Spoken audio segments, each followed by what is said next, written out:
Hey everyone, Jarrad VK3BL here, and today I'm going to talk about what to look for in a transceiver in 2018.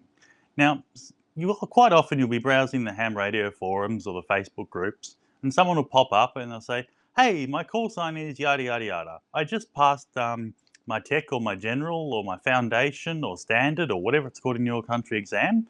Which transceiver should I buy?" And the answer is, it's not that simple. It primarily depends on two things. Um, how are you going to operate? Are you going to operate from a base setup like mine, or are you going to operate portable? And two, what your interests are in the hobby. That said, there's a kind of a collection of bare minimum features, with a few exceptions, that I think you should look for in a new transceiver in 2018. So I'm going to go through some of the transceivers here, and I'm going to talk about what features they offer and what they're most suited to, what style of operation, what interests in the hobby they're most suited to. So I'll start off with just introducing the radios on the desk, and then I'll start off with the biggest question of all. So without much further ado, this is the ICOM IC7610. It's the current dream radio of a lot of people. That said, it doesn't have everything, but it's a beautiful radio. The next one across is the ICOM IC7100. Well, the remote head at least. The rest of the radio is up here, and it connects via basically a computer network cable. That's essentially that. Next, we have the Yaesu FT817, a very, very popular radio. I think it's been made for the last 15 years, and they're still selling like hotcakes for good reasons. Below it, we have the ICOM 7300. This is what I think to be probably the value leader, full stop, when it comes to buying ham radio transceivers. It's quite a modern design, and it is packed full of features for the price. You really can't go wrong. The next one across is quite a strange looking radio. It's the Yaesu IC7200, 7200. And it sort of looks like it's out of World War II, but don't let the looks fool you. It has a lot of features that I'd consider to be the minimum standard for 2018. And although it kind of looks simple and basic with its little LCD and that, it actually has really good ergonomics. So it's still a worthy contender, and it definitely has a use place. So anyway, the first question I'll try and answer is, is what bands the radios cover. Excuse me. Now, I've got two radios on my desk, the ICOM IC7100 and the FT817.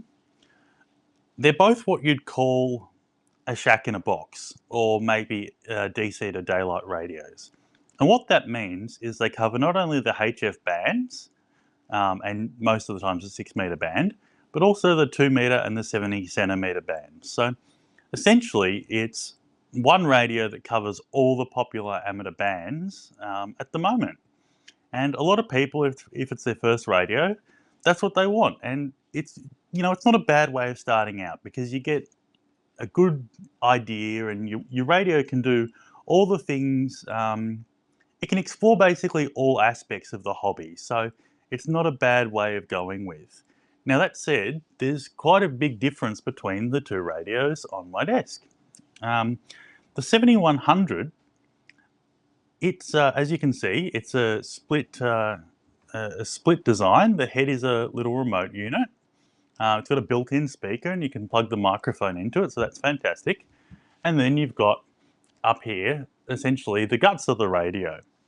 Now, the nice thing about that is, if maybe you're trying to integrate ham radio into your office, where you've got your computer, maybe your gaming setup, and other things, it's a great way of going, because it only takes up a small footprint on your desk, and when you're not using it, you can quite easily unplug it,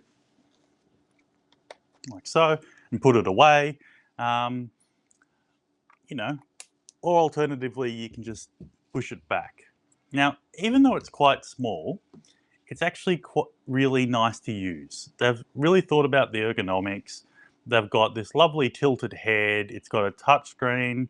It's got quite a few buttons on it, and overall, even though it's a small radio, a very small radio by desktop standards, it's quite nice to use. So I'll leave it there for a moment and we'll talk about the Yaesu FT817. Now the 817 is a very different shack in the box. Excuse me. I think it's basically, well, it was at one stage, I don't know if it still is, but it was considered to be the smallest all-in-one transceiver ever made. Now, that's cool. And that's cool mainly if you're really into portable operating, especially because this model comes with a built-in battery. Now, if your interests are maybe you don't have a permanent shack or whatever, so you thought, well, I'm going to take ham radio on the road, I'm going to go up, hike up to the top of a mountain, plug in a little antenna and see who I can contact and that sort of thing. It's a great little thing to have. It comes with a shoulder strap. Excuse me. There's an antenna that just pops on the front there, and essentially, it's sort of like a little quite a lightweight man pack, but that does come at a cost. Two costs primarily, and one of those is that it doesn't have one feature that I would consider essential in a base radio. It doesn't have a USB interface for the computer.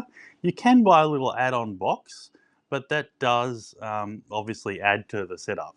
Now, why would you be interested in connecting it to the computer via USB?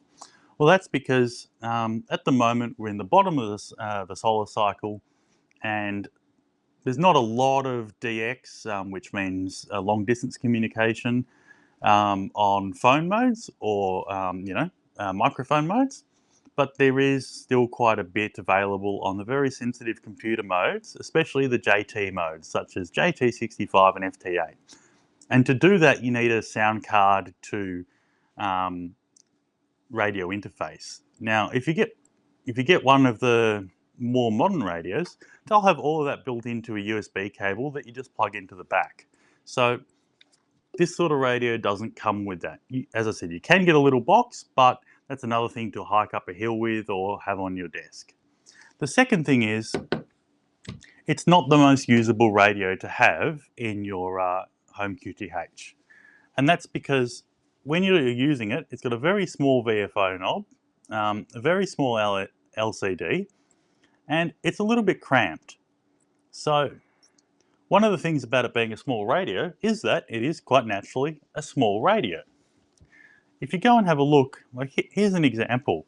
Even though they're about the same width, because this is made to sit on a desktop, you can actually have much bigger controls and that sort of thing. The third disadvantage is that this radio only puts out 5 watts. It's about to be replaced with the FT818, which is essentially the same radio with a lithium-ion battery and an extra watt. That's not going to make a big difference. It's just a minor spec bump. So in that sense, you're limited to your output power. Now, at the bottom of the sunspot cycle, the solar cycle, sorry, 5 watts, it's going to be pretty hard going to make voice contacts with only 5 watts. Even computer modes, it's going to be a bit of a struggle. So if you're starting out, one of the last things you want is to have a hard time finding someone to have a chat with. 5 watts is more than enough to connect to your local 2 meter or 70 centimeter repeaters. But if you want to get into HF, it's going to be hard going with this sort of radio. So unless you're really dedicated to, doing camping, operating portable, that sort of thing, it's not the way to go for a first shack radio. It really isn't. You've got to be dedicated to that. That said, a lot of people own them. They're a very useful radio to have in the shack, especially if you're trying to find, some noise around the house or something like that. And you can walk around with the whip antenna and flush up that source of RFI. So they're a great second radio, but don't buy one unless you really, really want to do portable operating, and you know what you're in for. So we'll put that back. And give me a moment, I'll just grab my iPhone. So, let's move along to another radio, the ICOM 7200. Now, where that radio excels at is, that's a 100 watt radio, just like the 7100 I should have mentioned, also 100 watt. And they need to be connected to external batteries. So every radio except for the FT817 needs to have an external, like a big car battery to connect to, or a power supply. So back to the 7200. It looks basic, but it has a lot of the bare minimum features. It ticks a lot of those boxes. It has what's called IF DSP, so that gives you better noise reduction. It gives you more customizable filtering. You can basically vary the passband filters at the twiddle of a knob, so to speak. It's got an auto notch filter in it, so if someone throws up a carrier in the middle of a QSO, either because they're tuning or they're just wanting to be annoying, you can press that button and the radio will automatically filter that out, and you won't even really hear the difference. So it's got that. But most importantly, it has what I consider to be the bare minimum, and that is, where is it? It has the USB connector in it. It only has one antenna connector. That's quite normal for radios in its price class, but it has that USB. So this is going to get you on the air with the digital modes with the minimum of fuss. You just plug it into the computer, open up the software, select the IC7200 option, and away you go. The other thing which you might notice is it is quite rugged. It is all plastic, but it's fully weather sealed. They don't say it's waterproof. I mean, nothing really is, but it is very weather resistant. So it's not too heavy.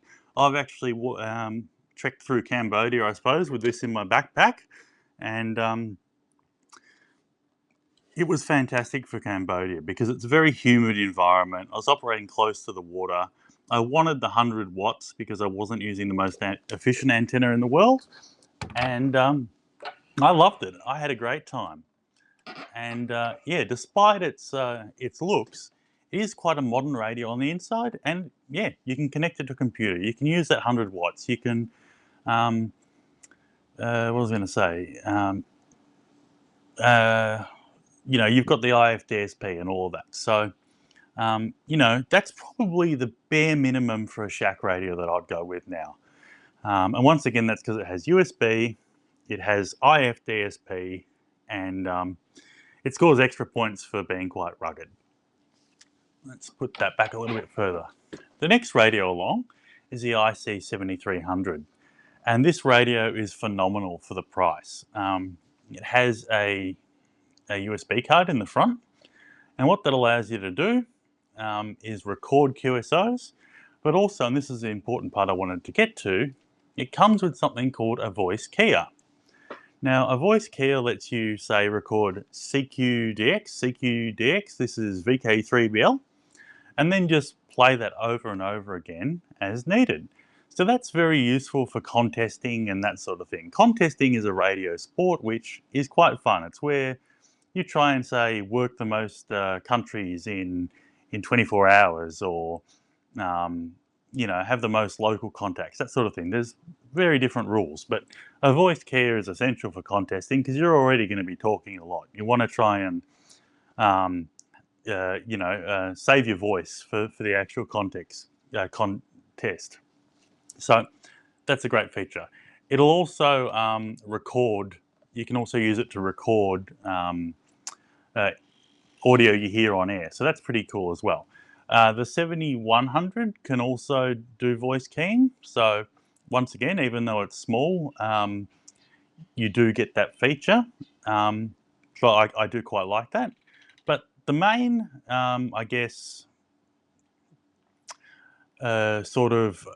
attraction to the 7300 is it's an SDR radio in a box, What that means is it uses a different architecture. It's not analog. It's basically the front end of it basically converts the analog signal into digital, and then you can do whatever you want with it.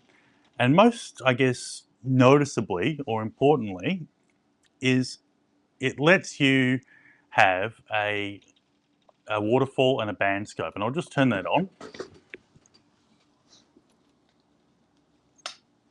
It might be a little bit hard to see from here, but basically that shows you all the signals on your band of interest at any one time. So if you're looking for someone to have a QSO with or whatnot, you can find them pretty easily. I'll just give it a demonstration.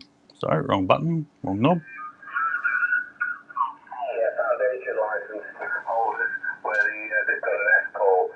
So you can see right there, you know, I could see the guy talking and I could see the history and I knew where to tune to.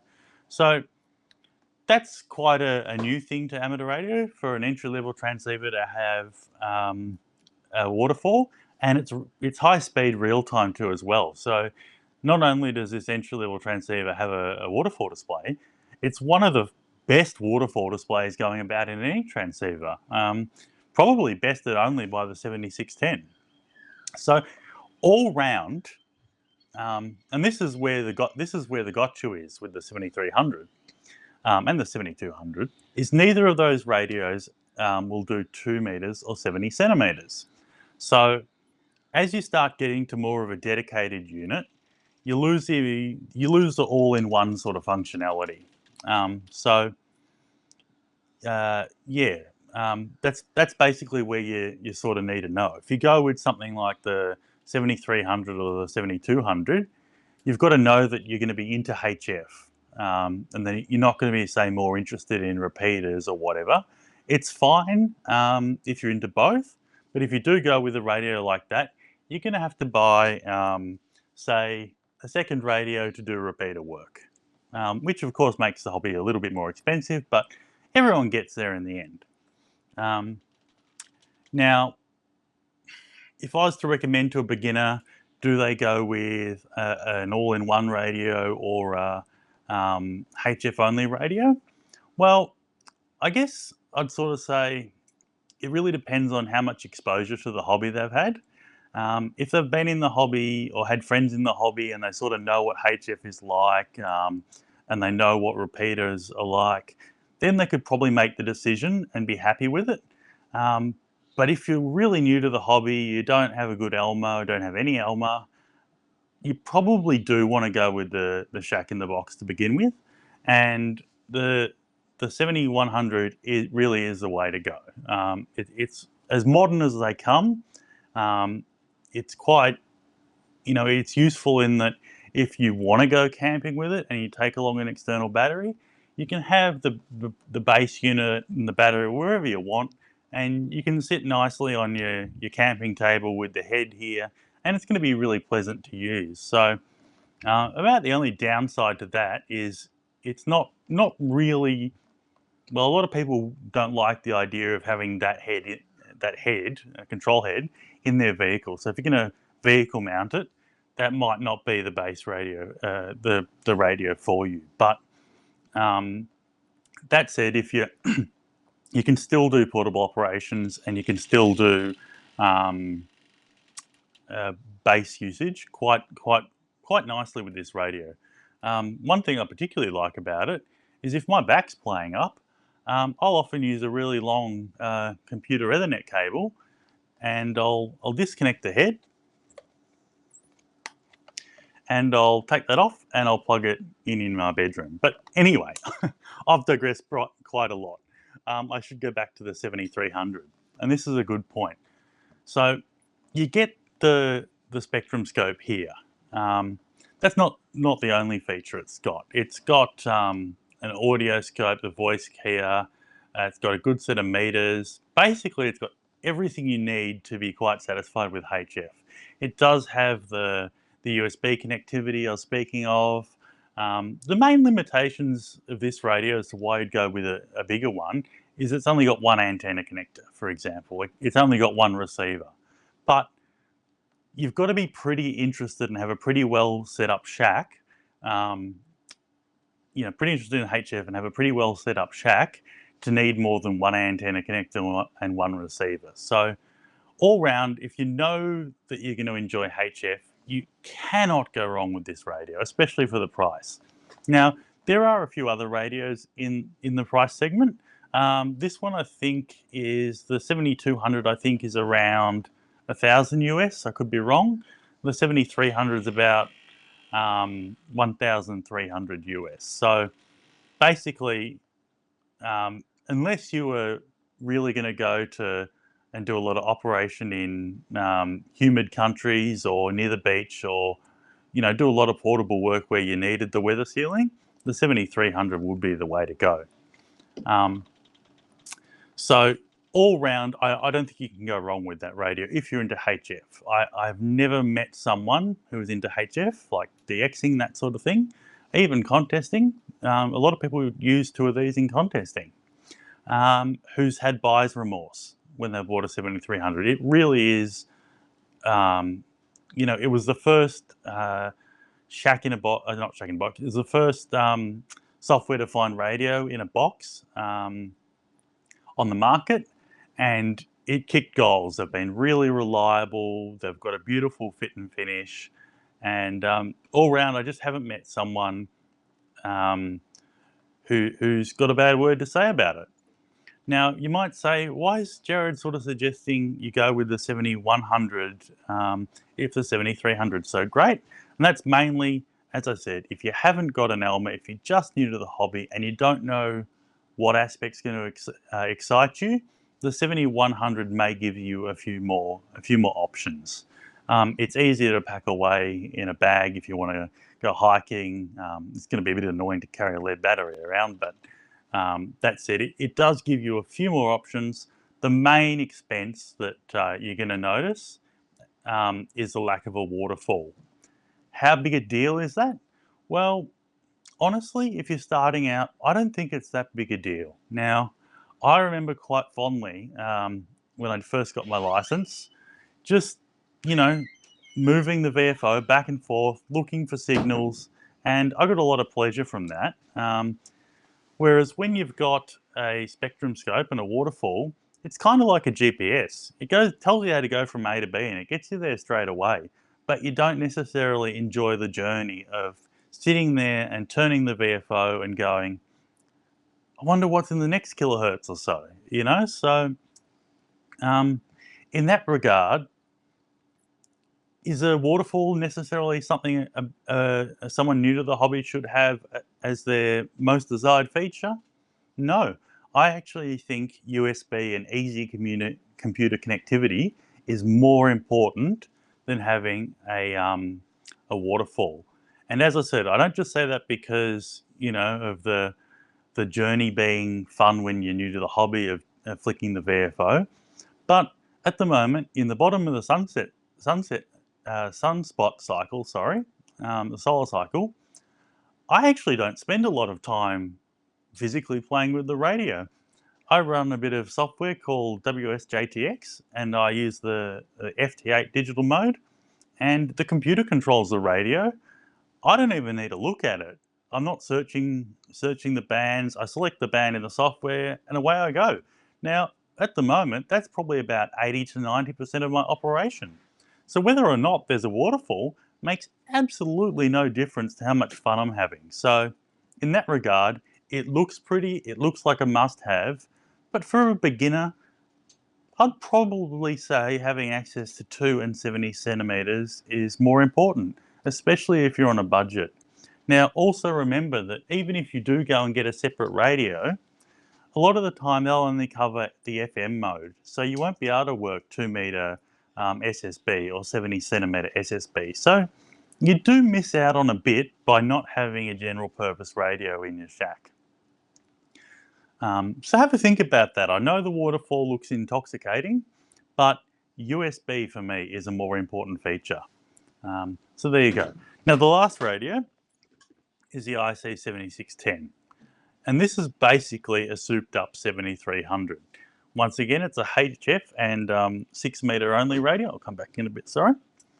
But it has dual receivers. So you can actually listen to two different frequencies completely simultaneously. And if you go and tune around, it won't impact the other receiver. So it's completely independent. Why would you want to do that? Well, it's good for maybe checking out another band to see if there's some activity, or I guess most importantly, if you're trying to work a rare DX station and they're on, say, 7093 or 7100, and they're saying CQ, CQ, having a second receiver actually lets you listen to all the different people trying to respond to them. And you can go, and you can actually listen to one in each ear. And what you can do is you can go, oh, okay, he's listening in a spread of, say, 5, yeah, got that right? No, 5 kilohertz up. And he's going, and you're wondering, like, who's the last station he worked? And you can actually hear it with the second receiver. Now, that said, with the 7300, you get a pretty good idea, especially with CW, of where other people are calling. So it's sort of an advanced technique, and it's something you'd only really need if you're very into HF. Other than that, most of what this radio offers is a specification bump on the 7300. It does have some unique features. It does have two antenna inputs, and that's really, really useful if you want to, say, compare antennas. So you've taken the time to build a couple of different antennas and you want to know which one performs better. Now, bear in mind, one antenna may perform better one day and perform worse the next. So that's where this is really useful, is that with the two receivers, you can see in real time which antenna is performing better. So that's that's what's nice about having two receivers and two antenna ports all in the one box. But you pay a premium for it. You really do.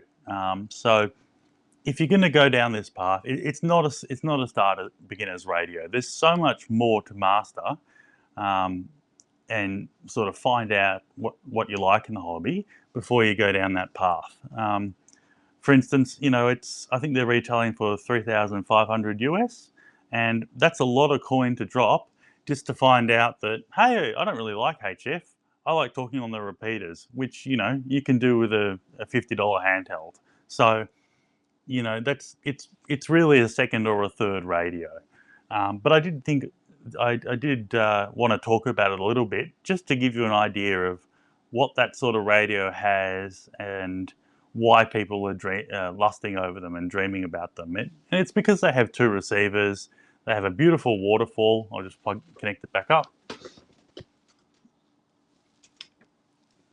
A beautiful big band scope. You can expand that even more if you want. You can really see what's going on. It has some other features, like it's got a network port on it, so you can plug it into your computer network, and without having the computer turned on or anything, you can access it remotely with a computer, of course, maybe from work or something. So that's really easy.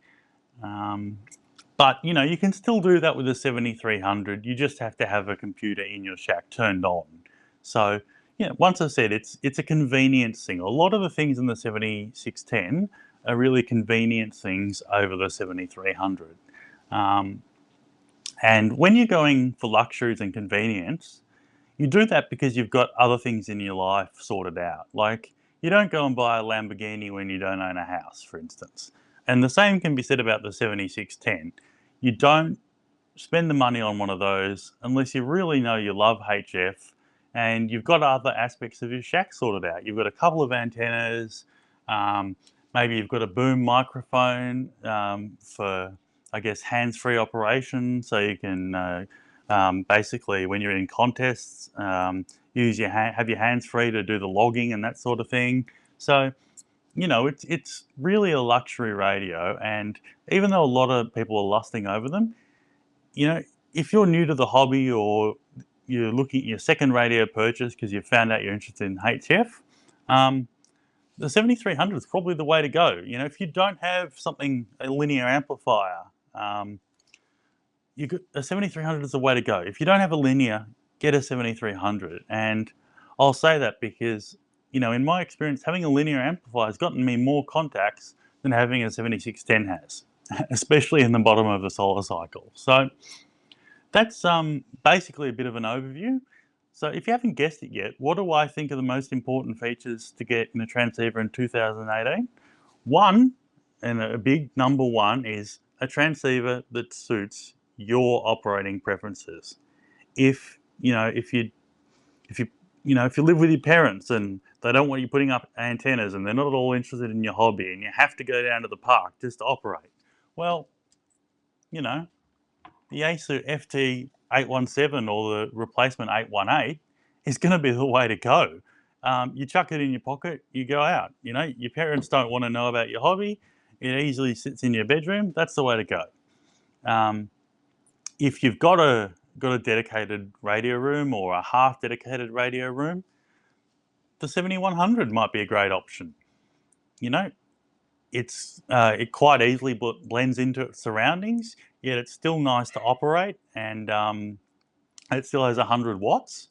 It still can be connected to the computer quite easily with USB for digital modes and things like that. And it'll do repeater work. You can connect up a linear amplifier and a boom microphone to it. So,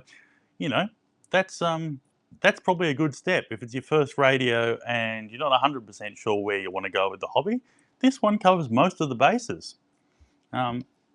If you've decided, because you've been playing around in an Elmer's shack or whatever, that you really do love HF, well, then the next step up is the 7200. It's got the USB in it. It's quite ergonomic. All the main dials that you'd want to access are on the front, and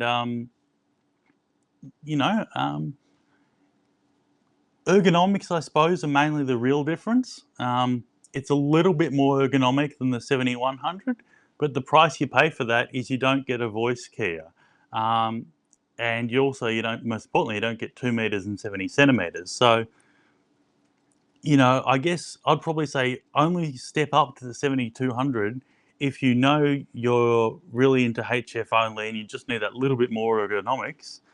And, perhaps there's a chance that you're going to go overseas with the radio and you've got this passion to go to another country and operate ham radio from there. Of course, you need to be licensed in that country, but if you're going to go to a holiday resort right next to the beach, say maybe in Fiji, that's probably better to go with than the 7100.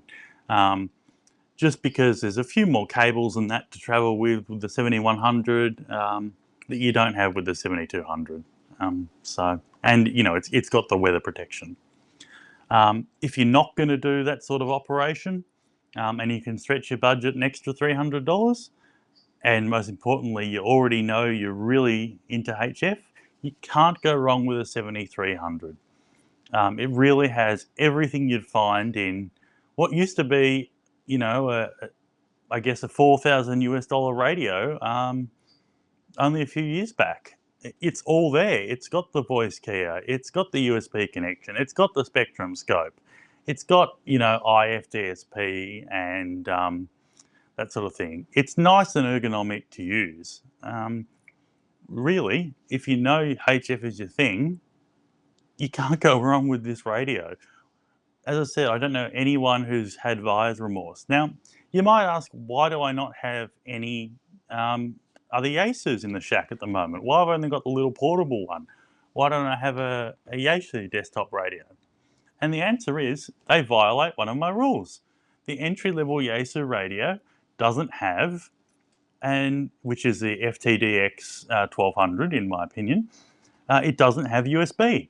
So yes, you can get another box to plug into it to get USB connectivity, but in this day and age, I don't think you should have to. I think it should be a standard feature. So that's why you don't find any Yaesus in my shack at the moment. It's not that I have a brand loyalty. Now, in Australia, ICOM does offer terrific service, especially for someone like me who lives just down the road from their main headquarters. And they've always looked after me. So and we have a very generous warranty. So yes, there is a bit of a brand bias there, but it's mainly because the radios are basically at the top of their game. They've got the features that I need. And they've got great service. It's not because I've got something against Yaesu. Certainly, my favourite boat anchor radio of all time is the Yaesu FT101 Echo. So Google that and have a look. I think it's a beautiful looking radio. So it's not a brand bias thing. It's purely because these radios fit the bill for what I want. Now, all of that said, I guess hopefully I've made it a little bit clearer. But hold on a sec. Yeah, so just VK3HBN Ben is here as well, and he was giving he just made up a little a card in the background. Said, "Talk about this, Joan." He said, "If you're really unsure," and he makes a good point, ask to borrow a radio. So join your local club, make friends with some of the guys, ask them if you can borrow a radio for a weekend or something, and just get a feel for it. So that's amateurs are very most amateurs will have a pile of radios in their QDH. If you've been in the hobby more than a couple of years and you like the hobby, you're going to have a stack of radios. I'm sure someone will lend one to you. And once again, the other benefit of being in a club is a lot of clubs, now I can't talk for all of them, but a lot of clubs will have a shack at the club that people can walk in, members can walk in and use. So that's another great way of getting some experience with radios. But just to wrap it all up, I guess what I've been trying to say, and I guess the theme across this video has been in 2018, a HF radio really should have USB connectivity. It really should have an IF DSP. The AF ones of the past weren't really even worth turning on. If you're into HF and really into HF, you can get ones with waterfalls that are quite affordable. And likewise, if you're into activating parks and traveling and that, mainly let's just say traveling with a radio, I think in that case you can sometimes overlook the USB connectivity, especially with a little radio like the 817. But once again, we're talking only if you're going with a minimalistic setup. If you're going to travel overseas to activate an island or something, you still want USB. So you can trade it off in some situations, but by and large, I'd say that's the thing to have. Digital modes are very, very popular at the moment. Anyway, I hope this video has answered a few questions. If you still have things you want to ask, maybe about some of the differences between the models, why I still have all of them in the shack, and that sort of stuff, use the YouTube comments for discussion. Ask me a question. We'll normally get back to people quite quickly, and basically participate in the discussion. Point out things that you think I'm wrong, or things that I've missed, stuff like that, and hopefully get a lot out of the hobby. And as I said, it's a great hobby, but you've got to make sure, I think, to get the most out of it, that your first radio really does suit your needs, and that's what it comes down to. Other than meeting a few minimum standards, such as having USB connectivity, it's got to suit your needs. And overall, I'd say if I had to pick for two radios that I'd recommend to people entering the hobby, it'd either be the 7100 or the 7300. I think at the moment 100 watts is really something you need when you're just starting out. There's nothing worse than putting out a CQ and not getting a response. So I think, unless you're really pushed, you need the 100 watts. So either of those radios, and let us know your thoughts. Let me know your thoughts about the waterfall, especially. I still think it's optional, but the band scope and the waterfall maybe you can't live without. So if that's how you feel, let us know. I'm sure there's a lot of people watching this video who'd be really interested to hear other people's stories in the hobbies. In the hobby, I'm very much into shack use and HF and DXing. So yeah. Anyway, I'll say 73 for now, and thank you all for watching. This is Jarrad VK3BL saying bye for now.